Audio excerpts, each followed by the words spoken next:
अखिलेश यादव की आजमाइश की, तोड़ फोड़ से जीत की ख्वाहिश की, क्योंकि अखिलेश यादव ने बसपा और भाजपा में सेंधमारी कर अपने विरोधियों में हड़कंप मचा दिया है। सबसे बड़ा झटका मायावती को लगा है, क्योंकि अंबेडकर नगर से पूर्व सांसद राकेश पांडे ने सपा का दामन थाम लिया है, जो न सिर्फ ब्राह्मणों के बड़े नेता हैं, बल्कि बसपा के लोकसभा में नेता रितेश पांडे के पिता हैं।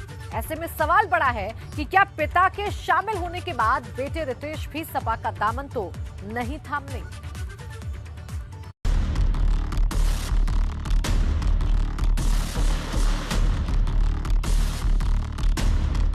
अखिलेश का मिशन तोड़ फोड़, सियासत रिकॉर्ड तोड़।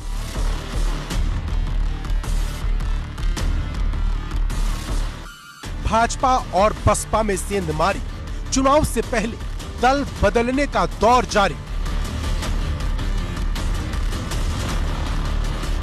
22 की लड़ाई, साइकिल ने रफ्तार बढ़ाई।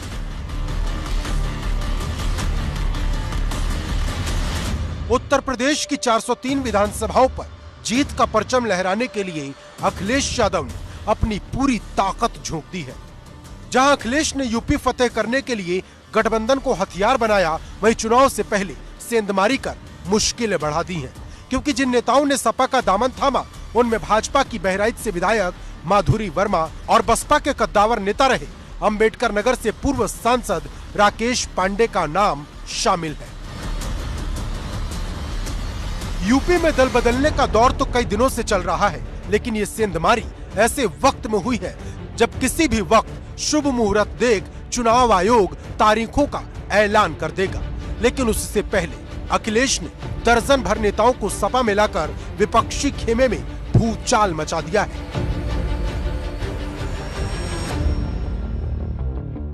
बड़ी संख्या में लोग हैं जो हॉल के बाहर है, हॉल में नहीं आ पाए।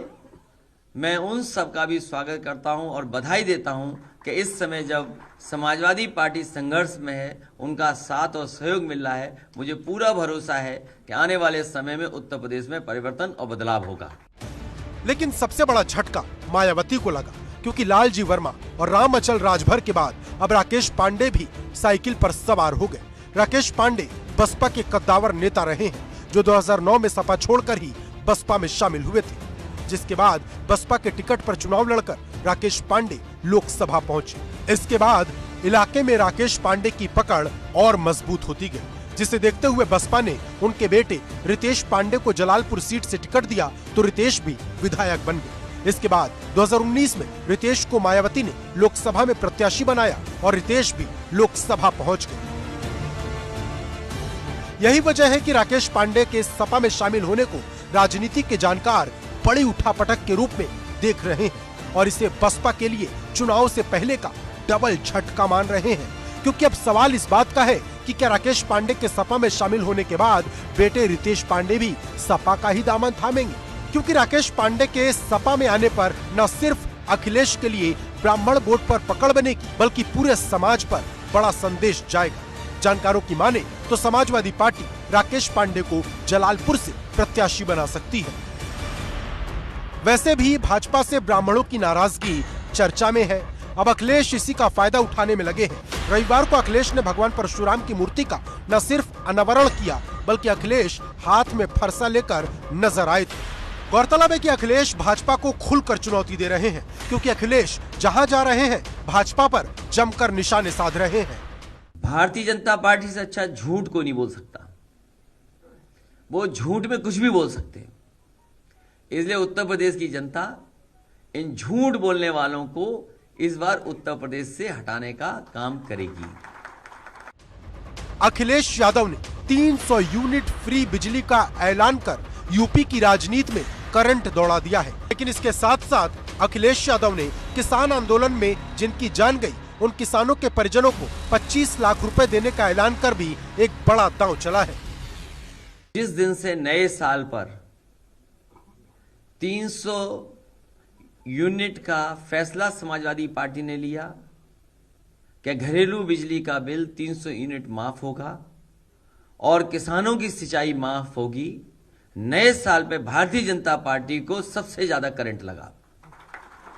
और उनके भाषणों में ये कहा जा रहा है कि आखिरकार बिजली कहां से आएगी। ये